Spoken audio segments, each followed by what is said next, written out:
আজকে আমরা এসেছি জোকার পৈলানে ট্রাইব্যুনাল কোর্টের হিয়ারিংয়ে। ট্রাইব্যুনাল কোর্টে আজকে ফিজিক্যাল হিয়ারিং ছিল এবং মুর্শিদাবাদের 10 থেকে 15 জন, এই যে আপনারা দেখতে পাচ্ছেন, এরা সব ফিজিক্যাল হিয়ারিংয়ে এসেছিলেন।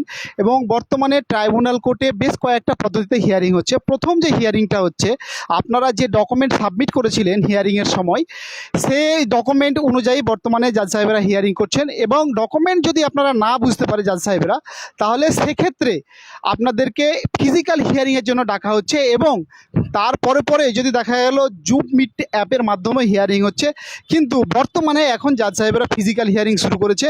এবং ফিজিক্যাল হিয়ারিংয়ের জন্য আপনাদের নোটিশ পাঠানো হচ্ছে। বিএলও কিংবা দেখা গেলো নির্বাচনী কোনো আধিকারিক আপনাদের নোটিশ দিয়ে যাবে। নোটিশের ডেট এবং টাইম মেনশন করা থাকবে। সেই ডেট এবং টাইম অনুযায়ী আপনাকে অবশ্যই আসতে হবে।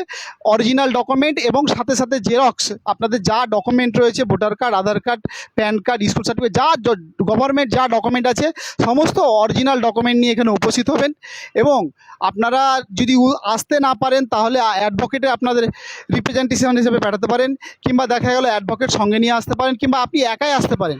কিন্তু আপনাদের এসে এখানে ফিজিক্যাল হিয়ারিং করতে হবে। এবং ফিজিক্যাল হিয়ারিংয়ের পর জাজ সাহেবেরা বর্তমানে অ্যালাউ করছে। এবং জাজ সাহেবেরা বর্তমানে ভোটার কার্ড, আধার কার্ড, এ সমস্ত ডকুমেন্টকে দেখেই বর্তমানে মান্যতা দিচ্ছে। এবং আজকে যতগুলো হিয়ারিং হলো, তার মধ্যে একজন ছাড়া, প্রায় 30 জনের মধ্যে একজন ছাড়া সবার পাস হয়েছে। এবং একজনের ক্ষেত্রে অনেকটা ডিফিকাল্ট ছিল, তার জন্য পাস হয়নি। তাই আপনাদের বলবো, আপনারা যারা নোটিশ পাচ্ছেন, নোটিশ পেয়ে বাড়িতে বসে থাকবেন না, অবশ্যই ফিজিক্যাল হিয়ারিং উপস্থিত হবে। যারা যারা আজকে এখানে উপস্থিত হয়েছিলেন নোটিশ পেয়ে, আন্ডার অ্যাডজুডিকেশন থেকে যাদের নাম বাদ গেছিলো, কিংবা কিছু লোকের নাম আন্ডার অ্যাডজুডিকেশন থেকে ভোটার লিস্টে ইনক্লুডেড হয়েছিল, তারপরও অ্যাপিল করেছিল। এবং সরকার পক্ষ থেকে, মানে নির্বাচন কমিশন থেকে, এই অ্যাপিলেট সাইডে কোনো লোক উপস্থিত ছিল না। যে জাজ, ফরমার জাজদের অ্যাপিলেট ট্রাইব্যুনাল তৈরি করা হয়েছে, সেই অ্যাপিলেট ট্রাইব্যুনালে যে কোনো মানুষ যাদের নামে চিঠি হয়েছে, তারা ইন পার্সন, অর্থাৎ নিজেরা এসেও অ্যাপিয়ার হতে পারবে, কিংবা কোনো অ্যাডভোকেটের মাধ্যমে সেখানে অ্যাপিয়ার হতে পারবে। মূলত দাদা যে ডকুমেন্টগুলোর কথা বললো, সমস্ত ডকুমেন্ট, নিজের ডকুমেন্ট, নিজের মা বাবার ডকুমেন্ট, এবং যার নামের সঙ্গে আপনার নাম 2002 সালের লিঙ্ক আছে, তাদের ডকুমেন্ট নিয়ে অরিজিনাল এবং জেরক্স কপি, সেই জেরক্স কপি নিয়ে এখানে ট্রাইব্যুনালে এসে উপস্থিত হতে হবে। যদি না আসেন, সেক্ষেত্রে কিন্তু নাম অটোমেটিকভাবে বাদ চলে যাচ্ছে। যারা আসছেন না, এই অ্যাপিলেট ট্রাইব্যুনাল দেখছে যে তার কাছে চিঠি পৌঁছাচ্ছে কি পৌঁছায়নি।